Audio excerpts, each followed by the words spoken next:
L'église Saint-Louvent de Doulvan-le-Château s'inscrit dans une histoire longue, stratifiée, où chaque siècle a laissé son empreinte. Son origine remonte au Moyen Âge, lorsque la vallée de la Blaise, riche en prieurés et en petites paroisses, se structure autour de quelques pôles religieux majeurs. Doulvan devient alors chef-lieu du doyenné de la rivière de Blaise, dépendant du puissant chapitre de Toul, ce qui témoigne de l'importance de la communauté locale dès les XIIe et XIIIe siècles. Les dîmes, répartis entre l'abbaye de Montier-Anderre, le chapitre de Toul et le curé de Doulvan, montrent que plusieurs institutions religieuses exerçaient leur influence sur la paroisse. Les premières constructions de l'église datent précisément de cette période médiévale. Dans les combles de la nef centrale, des corbeaux présentant une modénature du XIIe-XIIIe siècle subsistent encore, vestiges discrets mais précieux de l'édifice primitif. Ils constituent l'un des rares témoins matériels de la première église, probablement plus modeste et plus sombre que celle que nous connaissons aujourd'hui. À partir du XVe siècle, Doulvan entreprend une transformation majeure. Le chœur et le transept sont reconstruits dans le style gothique flamboyant, alors en plein essor dans la région.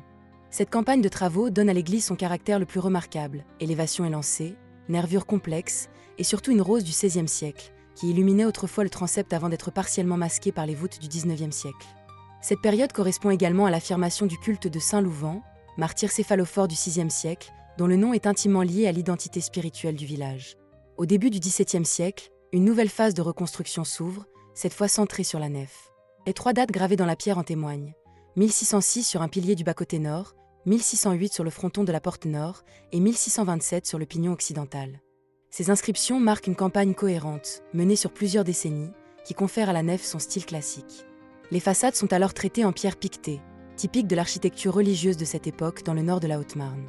Cette nef du XVIIe siècle, sobre et régulière, contraste avec la richesse flamboyante du chœur, créant un dialogue architectural unique.